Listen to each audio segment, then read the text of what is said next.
오늘 말씀은 은혜의 보좌 앞에 나오라라는 말씀으로 주님께서 우리에게 은혜의 말씀을 주시겠습니다. 엘리사 당시에 하나님과 선지자를 조롱하고 멸시하는 풍조가 이스라엘 온 땅에 가득 차 있었습니다. 그러나 수넴 여인은 그 당시의 세상 풍조, 하나님을 멸시하고 하나님의 종을 귀하게 여기지 않는 풍조 속에서도 하나님을 사랑하고 하나님의 종을 귀하게 여기는 귀한 사람이었습니다. 사랑하는 여러분, 모두 수넴 여인처럼 세상 풍조를 따르지 말고 하나님을 사랑하고 하나님의 종을 존귀 여길 줄 아는 분들이 다 되시기를 주님의 이름으로 축원드립니다. 하나님은 하나님을 사랑하고 존귀 여기는 사람들을 축복하십니다. 하나님은 누구를 축복하신다고요? 하나님을 사랑하고 하나님의 종을 존귀 여기는 사람들을 축복하십니다.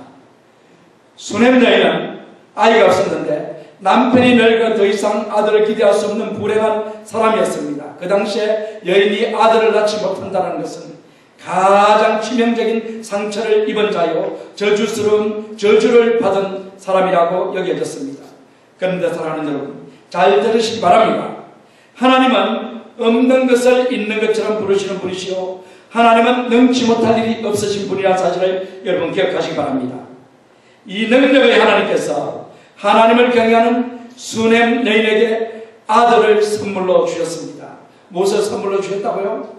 가장 필요한 아들. 그러므로 그 아들은 황금보다 더 귀중한 존재였습니다. 사랑하는 여러분, 호사다마란 말이 있습니다.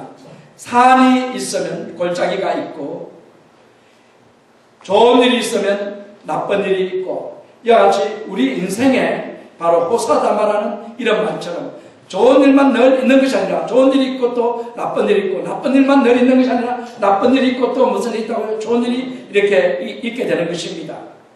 신자라고 여기서 예외가 되지 않습니다. 그런데 여러분들이 질문할 것입니다. 그러면 왜 하나님께서 신자들에게 이와 같이 늘 좋은 일만 주시면 좋겠는데 나쁜 일까지 겸하여 이렇게 주시는가?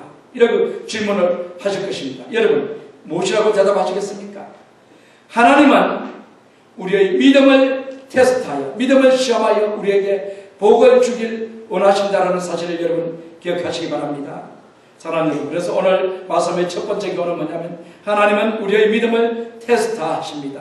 무엇을 가지고? 우리 인생의 문제를 가지고 우리의 믿음을 테스트하셔서 우리에게 뭘 주시길 원하신다고요? 복을 주길 원하신다. 믿으시면 아멘 하시기 바랍니다. 하나님은 우리의 인생의 문제를 가지고 우리를 테스트하여서, 우리의 믿음을 테스트하여서 그 믿음에 통과될 때 하나님께서 우리에게 큰 복을 내려주신다는 사실을 오늘 교훈으로 말씀을 드리겠습니다. 칼빈은 개미 한 마리가 우리 발밑을 지나가고 있을 때 그것도 우연이 아니라고 말했습니다.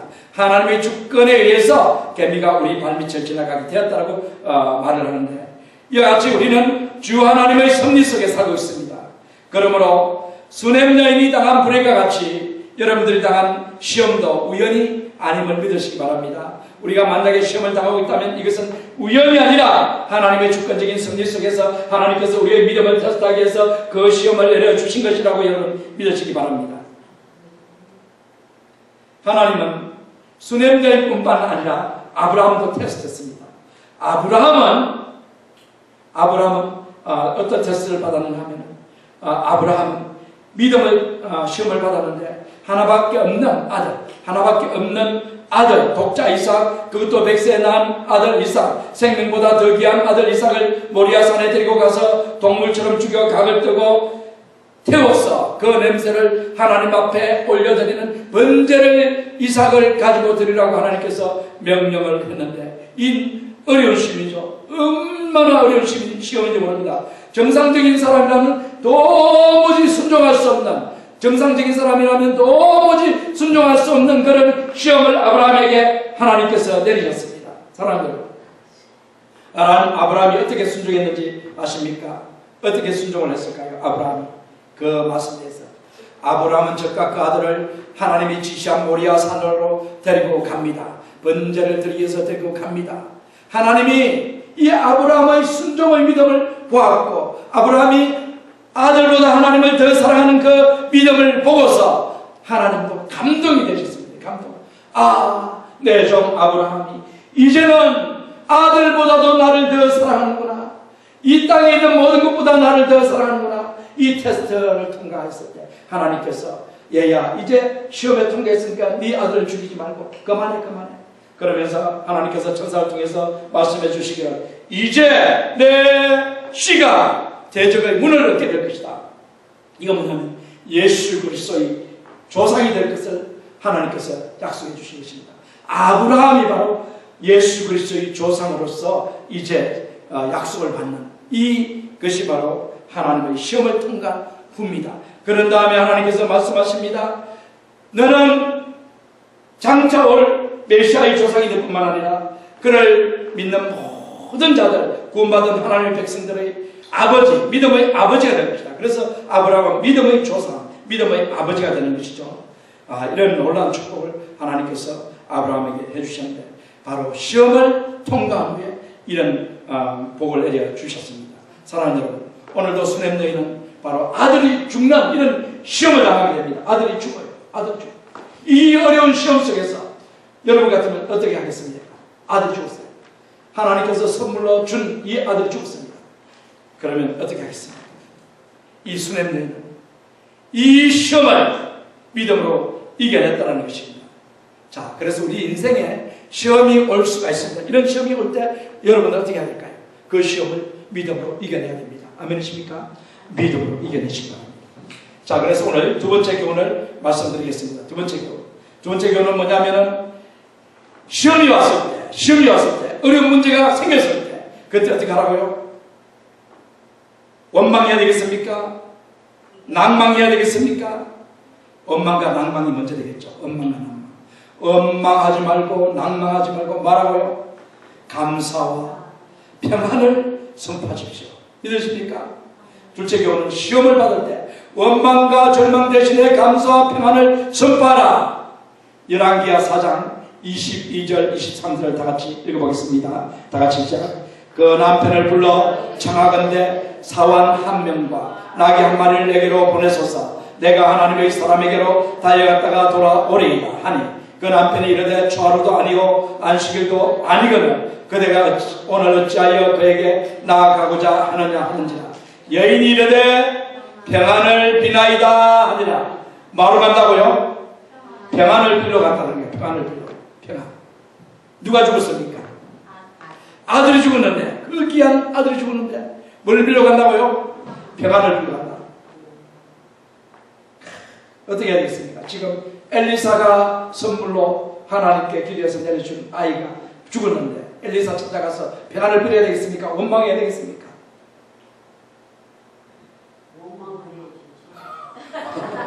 원망을 하러 가야 되겠죠.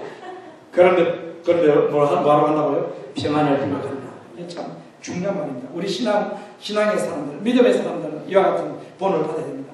우리가 뭘 빌러 가야 된다고요? 평안을 빌러 가야 된다.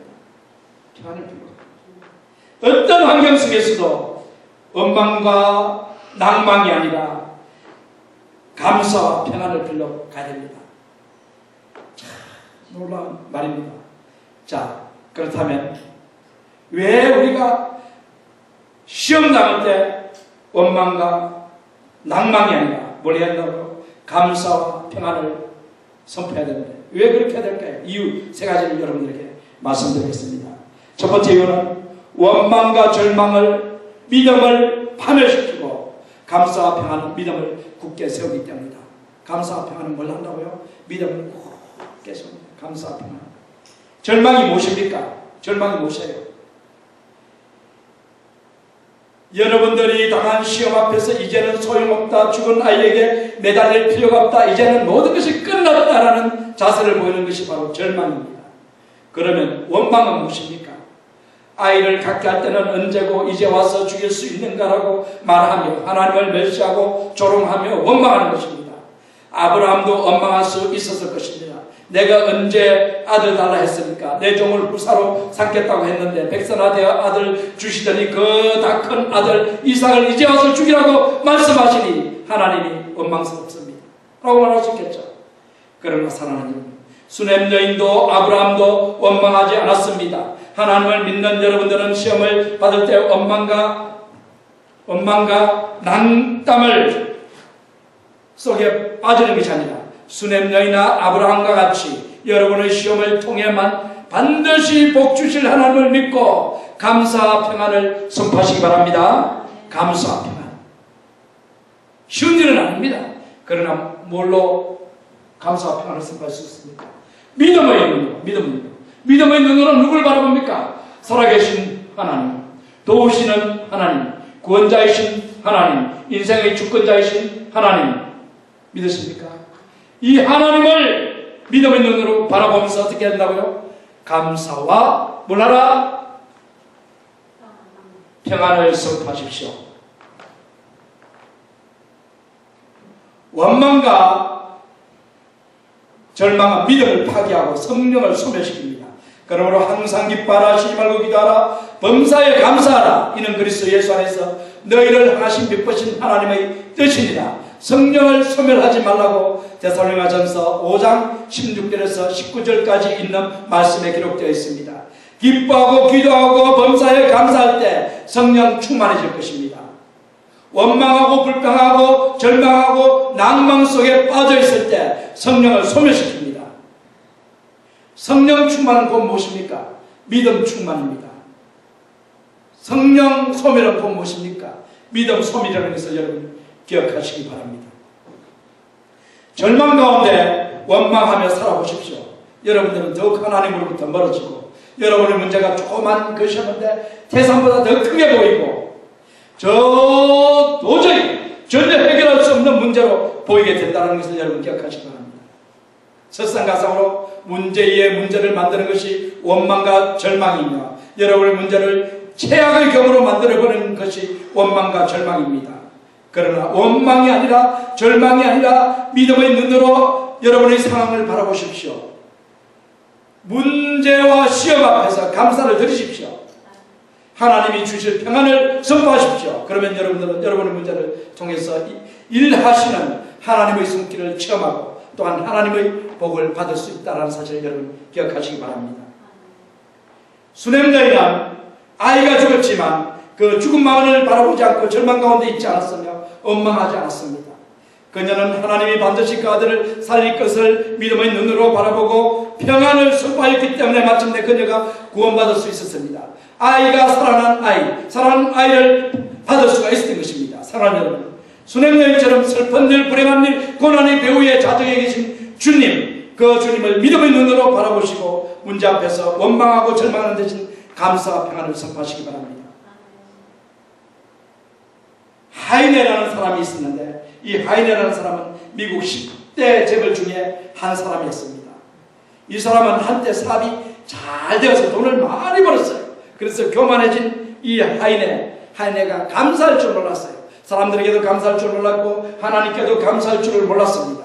이 교만한 그에게 하나님께서 어려운 시련을 가져다 주었습니다. 사업이 무너지기 시작하더니 몇 년 후에 완전히 사업이 무너져 버렸어요. 망해버렸어요. 그래서 이 하이네는 15,000불, 그 당시 굉장히 큰 돈인데 15,000불을 숨겨놨습니다. 왜냐하면 유사시의 가족들을 위해서 쓰려고 숨겨놨습니다. 자, 그런데 그가 감옥에 갇힐 날이 가까워지면서 그의 마음속에 내가 이와 같이 망하고 사업이 완전히 폭삭 망해버린 것은 하나님께서 나에게 징계를 내리신가, 내가 사업이 잘 될 때 하나님께서 사업 잘 되게 해주신 그 놀라운 은혜에 감사하지 않고 하나님께 나아가지 않고 그랬던 나의 모습에 대한 하나님의 징계야, 하나님을 잊어버린 나에 대한 징계야, 이런 마음이 들면서 하나님이 두려워지기 시작했습니다. 성령님께서 그가 기도할 마음을 주셨습니다. 그래서 교회에 가서 기도하는데 그가 하나님께 감사하지 못했던 그 일들을 회개하면서 통해 자복하면서 하나님 앞에 이제는 온전히 다시 이제 참으로 하나님 저를 살려주시고 저를 구원해주시면 다시 재개하게 해주시면 제가 하나님께 이제 감사하는 사람이 되겠습니다 라고 이렇게 하나님께 소원을 하게 됩니다. 통해 자복합니다. 그리고 숨겨놨던 돈 15,000불을 어떻게 합니까? 그걸 교회에 감사한 마음으로 드립니다. 그랬더니 교회에 사람들이 깜짝 놀랍니다. 하이네라는 이 돈 많은 사람이 완전히 북상망했는데 망하고 난 후에 지금까지 잘 될 때는 돈 한 푼 헌금 안 하더니만 망하고 나니까 15,000불을 하나님께 내놓는 거야. 얼마나 큰 돈인지 모른다. 그걸 보고서 깜짝 놀라가 교회가 방해가 수입되고 그 운영위원회에서 사람들이 그를 돕자 살리자 그렇게 해가지고 그 교회가 나서서 빚쟁이들한테 찾아가면서 제발 하이네를 감옥에 집어넣지 말아주세요. 우리가 다 시간만 주시면 갚아드리겠습니다 라고 약속을 하면서 하이네 구명운동에 나서자 그분들이 감동해가지고 하이네를 감옥에 집어넣지 않았습니다. 그래서 하이네가 이제 다시 이제 자유로운 몸이 되었고 그러면서 하이네는 또 성도님들이 성금을 모아가지고 도네이션을 해가지고 하이네에게 사업 자금을 조그맣게 되어줍니다. 그래서 조그만 사업을 벌리서 사업을 시작하는데 하이네가 결단합니다. 이것은 내 사업이 아니라 이제 이것은 하나님의 사업이고 하나님을 위해서 내가 일을 하겠습니다 하면서 감사하면서 하나님께 기쁨으로 이 사업을 열심히 하게 됩니다. 그래서 이 하이네는 다시 하나님의 축복을 입게 되고 그는 다시 재계에서 굴지어제국 세계에서 가장 큰 그런 재벌이 되었다라는 이 역사적인 사건이 있습니다. 사랑하는 여러분, 이 하이네처럼 원망과 불평 대신에 원망과 낭망 대신에 감사 평안을 선포하시고 어려울 때 여러분도 일어서셔야 됩니다. 그렇게 되면 하나님께서는 여러분에게 하이네가 행한 것처럼 여러분의 고난을 극복하게 해주시고 성령의 삶을 여러분이 살도록 해주실 것입니다. 자, 고린도전서 2장, 고린도후서 4장 8절과 빌립보 4장 13절을 우리 한번 다 같이 읽어보도록 하겠습니다. 다 같이 읽어보겠습니다. 우리가 사랑으로 우겨쌈을 당하여도 쌓이지 아니하며 답답한 일을 당하여도 낙심하지 아니하며 내게 능력 주신 자 안에서 내가 모든 것을 할 수 있느니라. 아멘십니까? 감사와 평안은 믿음을 단단하게 세워주십니다. 자, 그래서 우리가 감사와 평안을 선포되고 두 번째, 어려울 때, 시련일 때 원망과 절망은 하나님과의 관계를 깨지만 감사와 평안은 하나님과의 관계를 굳건히 한다는 것을 여러분 기억하시기 바랍니다. 사랑하는 여러분, 수냄 여인이 자신의 아들이 죽었을 때 뜨거운 대낮에 아들을 들판에 데리고 나간 남편 때문에 아들이 죽었다고 남편을 원망할 수 있었을 것입니다. 만약에 남편에게 아들을 살려내라고 부르짖으면서 남편을 원망하고 있었다면 남편과의 관계와 하나님의 관계가 완전히 깨어져 버리고 아이도 살려낼 수 없었을 것입니다. 그러나 수냄 여인은 믿음의 여인이었으며 지혜로운 여인이었기 때문에 남편을 원망하는 것이 문제 해결에 전혀 도움이 되지 않는다는 것을 깨달고 심지어는 남편에게 아이가 죽은 사실마저도 알리지 않고 내가 평안을 빌러 엘리사에게 갑니다라고 말하고 엘리사에게로 달려갔다는 것이 아니겠습니까? 사랑하는 여러분, 이 여인은 남편에게 원망하는 것 대신에 하나님 아버지께 가는 믿음을 선택했다는 것 여러분 기억하시기 바랍니다. 우리가 이 선택을 해야 돼요. 믿음을 선택이라고 했죠. 어떤 선택을 해야 됩니까? 원망을 선택해야 되겠습니까? 믿음을 선택해야 되겠습니까? 믿음을 선택해야 되는 거예요. 하나님께로 나아가는 믿음을 선택했을 때 이 여인이 구원을 받을 수 있었습니다. 사랑하는 여러분, 원망과 낭망은 하나님과의 관계를 깨버립니다. 그러나 원망과 낭망 대신에 감사와 평안을 선포하면 하나님과의 관계가 더욱더 단단해질 것이고 남편과의 관계도 더욱더 좋아질 것입니다. 사랑하는 여러분, 그러면 세 번째 이유는 무엇일까요? 왜 우리가 감사와 평안을 빌어야 할까요? 세 번째는 원망은 뭘 가져온다고요? 패배, 실패를 가져와요. 실패. 그러면 감사는 뭘 가져올까요? 감사는 승리를 가져와요. 이게 중요한 말입니다. 우리가 감사할 때 뭘 가져온다고요? 스펄전 목사님이 한 유명한 말 있죠. 촛불 보고 감사하면 뭘 준다고요? 촛불 보고 감사하면 전기불을 준다 그랬어요. 전기불 보고 감사하면 뭘 준다 그랬어요? 전기불 보고 감사하면 햇빛을 주시고, 햇빛을 보고 달빛을 주시고, 달빛을 보고 감사하면 뭘 준다고요? 햇빛을 주시고, 햇빛을 보고 감사하면 뭘 주신다고? 영원한 빛이신 주 예수님의 은혜를 우리에게 가득히 입혀주신다고 말한 적이 있습니다. 우리가 조그만 것에 감사할 때 하나님은 점점 더 큰 걸 부어주시는 거예요. 믿으십니까? 그런데 특별히 여러분이 고난 속에, 어려움 속에 있을 때 하나님께 감사해 보십시오. 하나님 뭘 주신다고요? 감사할 거리를 많이 주시는 거예요. 이거 여러분의 신앙의 고백일 겁니다. 저도 이런 경험을 많이 했습니다. 어려울 때 인생에서 가장 밑바닥에, 죽음과 같은 그런 밑바닥에 갔을 때 하나님께 감사해봤어요. 감사. 기쁨이 솟아납니다. 하나님 주신 기쁨과 은혜가 솟아나는 거예요. 이게 바로 영적인 진리입니다. 그래서 원망은 패배를 가져오고 감사는 뭘 가져온다고요? 승리를 가져옵니다. 그러므로 우리가 뭘 해야 된다고요? 감사를 해야 됩니다. 만약에 수냄 여인이 죽은 아들 때문에 하나님을 원망하고만 있었다면 아들은 영영 살아나지 못했을 것입니다. 우리들도 문제를 만났을 때 원망하고 있다면 그 문제를 영영 풀 수 없을 것이며 슬픈 세계를 마감할 것입니다. 그러나 사랑하는 여러분, 하나님께서 불행의 때, 고난의 때, 문제를 직면했을 때 감사하는 여러분에게 성령의 삶을 선물로 안겨주실 것입니다. 테레사 수녀는 고아들을 위해서 건축 설계를 선포를 했습니다. 기자들이 그녀에게 와서 수녀님, 당신이 얼마의 돈을 가지고 있습니까? 물었어요. 그랬더니 이 수녀가 주머니에서, 바지 주머니에서 3실링 조그만 동전 3개를 끄집어내서 저 이것밖에 없습니다. 그랬더니 기자들이 폭소를 터뜨립니다. 왜 그렇게 폭소를 터뜨리냐면 이 농담하는 줄 알았어요. 농담. 동전 3개 가지고 이 건축, 고아원 건축, 수천 명의 고아원 건축을 하겠다니까 농담인 줄 알았어요. 그랬더니 이 테레사 선녀가 진지하게 말합니다. 진지하게. 기자님들, 제가 농담하는 게 아니고요. 진짜입니다. 저는요, 이 3실링 가지고 아무것도 할 수 없습니다. 그러나 우리 아버지, 저희 아버지는 이 3실링 가지고 무엇이든지 다 할 수 있는 분이십니다. 저희 아버지는 하나님입니다. 이렇게 진지하게 말했다는 거예요. 여러분, 이 고백대로 이 테레사 수녀가 얼마나 큰 고아원을 평생 동안 운영했는지 아십니까? 3실링 가지고요. 동전 3개 가지고. 이게 바로 믿음입니다. 감사합니다. 하나님께 감사와 찬양을 드리면 하나님께서는 우리가 원하는 소원대로 도원대로 이루어 주십니다라고 이 테레사 수녀가 고백했듯이 사랑하는 여러분, 여러분들의 시련 속에, 어려움 속에 여러분들이 가진 것이 조금밖에 없다 할지라도 감사하며 하나님께 나아갈 때 하나님께서는 여러분이 소원한 것을 이루어 주신다는 것을 여러분 기억하시기 바랍니다.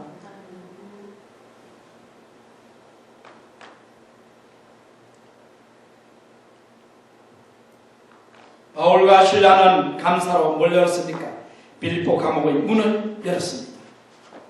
예수님은 광야에서 감사기도로 5,000명을 먹이고도 남는 500개의 기적을 이루셨습니다. 사랑하는 여러분, 어떤 목사님의 아내 사모님이 암이 걸렸어요. 이 암이 걸렸는데 그래서 아무것도 먹을 것이 없었습니다. 아무것도 먹을 수가 없었습니다. 이 암이 걸려가지고. 그리고 또 먹지도 않았습니다. 먹을 수 있다 해도 안 먹었을 것입니다. 그녀는 자신이 이 개척교회 하면서 이 젊은 나이에도 불구하고 암이 걸린 것은 개척교회 하면서 너무 고생을 많이 했기 때문에 내가 암이 걸린 거야. 그걸 생각하면서 하나님을 원망하고 남편을 원망하면서 이 암에 걸려가지고 고통스럽게 지내고 있을 것입니다. 그러면서 시금전폐하면서 나는 이제 죽을 때까지 음식 안 먹을 거야 하면서 남편을 향해서 하나님을 향해서 이렇게 원망하고 불평하고 있을 것입니다. 이런 상황 속에서 남편은 참 목사님은 답답했습니다. 그래서 어느 날 친구 목사님을 만나서 자기 사정 얘기를 합니다. 내 남편이 지금 암에 걸려 죽을 것 같은데 아무도 안 먹고 있으니 내 마음이 정말 너무 가슴이 아프다. 어떻게 했으면 좋겠습니까, 목사님? 그랬더니 친구 목사님이 하는 얘기가 목사님, 지금 가게 가서 노트 한 권 사시고 볼펜 하나 사가지고 사모님에게 갖다 주세요. 그리고 사모님에게 감사거리가 생각나는 대로 한번 있으면 생각을 해서 적어보라고 한번 해보세요. 그렇게 건면했습니다. 그래서 목사님이 이 노트와 볼펜을 사들고 사모님에게 갖다 주면서 감사글을 한번 적어보라고 말을 합니다. 그랬더니 사모님이 멍청하게 바라보고 있었습니다. 왜 주느냐? 하시겠죠. 그래서 남편이 나간 후에 한참 지난 후에 이 사모님이 그래도 한번 써봅니다. 한 줄, 두 줄 감사거리를 써봅니다. 그랬더니 하나님께서 그녀에게 영감을 주십니다. 그래서 벌떡 일어나가지고 이제 내가 이렇게 쓰고 있을 때가 아니라 내가 직접 사람들을 만나서 나에게 감사할 일을 해준 분들을 찾아가서 감사하다고 말하고 그들을 위해서 기도를 해주겠다. 그래서 가까운 사람들을 하나씩 만나서 감사하다는 말과 기도를 해줍니다. 그러면서 다닙니다. 그런데 놀라운 일이 벌어졌습니다. 어떤 일이 벌어진지 아십니까? 그렇게 아프던 위에 고통이 없어집니다. 고통이 없어지고 그 다음에 다리에 힘이 없어가 걸음도 제대로 못 걸었었는데 이제 걸음을 제대로 걷네요. 힘이 생긴 거예요. 그래서 의사한테 가서 검진을 해보니까 의사가 눈이 항소만한 눈처럼 항소 눈처럼 휘둥그레져가지고 사진을 봅니다. 암세포가 다 어디 간 거예요? 완전히 치유됐다는 것입니다. 사랑하는 여러분, 감사는 승리예요. 믿으십니까? 감사는 승리고 원망은 뭐라고요? 패배다. 아멘이십니까? 패배. 자, 이제 오늘 세 번째 교훈은 뭐냐면 시험을 받을 때 적극적인 믿음으로 누구에게 나오라고요? 하나님의 보좌 앞에 나오라. 믿으십니까? 적극적인 믿음을 가지고 누구에게 달려나와야 됩니까? 하나님의 은혜의 보좌 앞에, 하나님 앞에 나와야 돼요. 하나님 앞에 안 나오면 안 되는 거예요. 그래서 오늘 말씀 보면 첫 번째는 주저하지 말고 지체하지 말고 나오라. 지체하지 말고 24절 다 같이 한번 읽어보겠습니다. 이에 나귀에 안장을 쥐고 자기 산에 이르되 뭐라 앞으로 나아가라. 내가 말하지 아니하거든 달려가기를 천천하게 하지 말고. 와, 어떻게 하라고요? 나귀를 몰아서 가는데 내가 말하지 않거든 어떻게 하라고요? 천천하게 가지 말고 계속 달리라는 거예요. 누구를 만나려고? 누구 만나려고? 엘리사. 하나님의 종 엘리사를 만나야 산다는 거예요. 엘리사를 만나야. 하나님의 종 엘리사를 만나야. 천천하게 하지 말고 달려가라. 자, 그래서 믿음은 이게 주저하는 게 아니에요. 주저하지 않고 어떻게 하라고요? 믿음은 지체하지 말고 누구에게 나오는 거예요? 하나님께, 주님께 나오는 게 주님께. 지체하지 말고. 이게 믿음입니다. 두 번째는 어떻게 됩니까?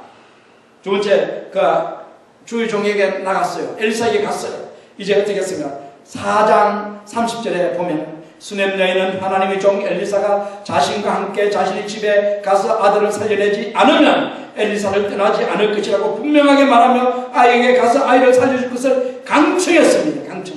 아이를 만나게 살려내지 않으면 나는 당신을 절대 떠날 수 없습니다. 내 아이를 살려내세요. 왜 엘리사한테 이렇게 말할 수 있을까요? 엘리사는 누구예요?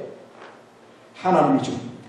하나님의 능력을 이번 영감이 엘리야보다 갑질이나 많은 종이었기 때문에 이분을 붙잡는 것은 곧 누구를 붙잡는 거예요? 하나님을 붙잡는 것이기 때문에 이 수넴이 누구 발을 붙잡고 안 놔주는 거예요?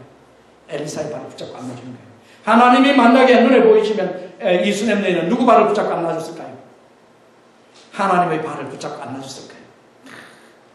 하나님의 발을 붙잡고 안 놔준 사람이 또 요한복음 10장에 보면 나오죠. 누구죠? 막달라 마리아가 부활하신 주 예수님을 딱 만나보니까 예수님이 딱 있거든. 그래서 발을 붙잡고 딱 안 놔주고, 그러니까 얘야 나라 빨리 가서 제자들에게 내가 살아났다고 전에 빨리 가서 나 붙잡고 있지 말고 이렇게 말하지 않습니까? 어떻습니까? 여러분은 하나님이 이 자리에 계시면 하나님 발 딱 붙잡고 계시겠어요? 이 문제, 내 어려운 이 문제 해결 안 해주시면 안 돼요. 하나님 하시겠습니까? 안 하시겠습니까? 수넴 여인은 하고 계시면 이게 강청이에요. 강청 기도하라 했어요. 예수님이 강청 기도하라. 강하게 버시스트하게 기도하라. 기도 대충 하지 말고 강청하라. 그런데 여러분 어떻게 기도하십니까? 아이고 주님 그냥 저 멀리 계셔도 괜찮아요. 해주시면 해주시고요. 대충 알아서 해주십시오.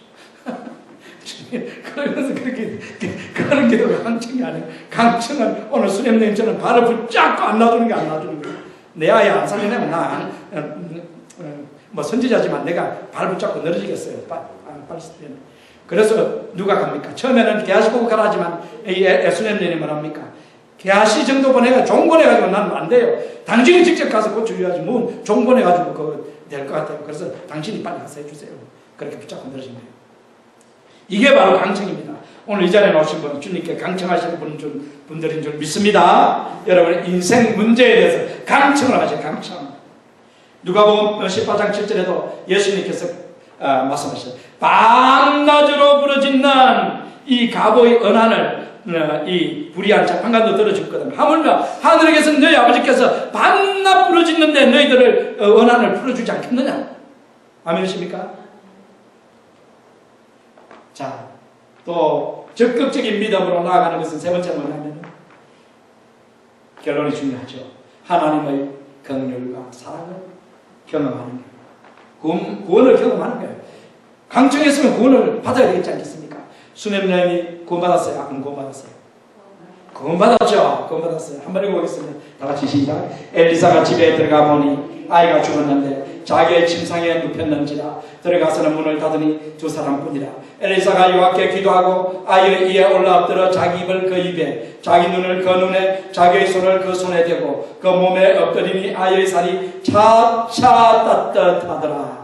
엘리사가 내려서 집안에서 한 번 이리저리 다니고 다시 아이에 올라엎드리니 아이가 7번 재치기 하고 눈을 뜨는지라. 할렐루야. 예, 아이가 살아납니다. 놀라운 역사가 일어났죠. 그래서 세 번째 결론은 뭐냐면 시험 받을 때 하나님의 은혜의 보좌 앞에 적극적인 믿음으로 나아가는 것입니다. 이게 중요하죠. 사랑하는 여러분, 하나님은 우리들에게 긍휼과 사랑을 베풀기를 원하십니다. 그래서 우리의 문제를 풀어주기를 원하십니다. 우리의 문제. 그래서 문제를 만났을 때, 시험을 당할 때 원망과 낭망 대신에 뭐라고요? 감사와 평안을 선포하십시오. 그리고 하나님의 은혜의 보좌 앞에 적극적인 믿음을 가지고 나아오십시오. 그러면 긍휼과 자비에 풍성하시고 우리의 삶의 주인이신 하나님께서 우리 문제를 풀어주시고 우리에게 축복을 내려주실 것입니다.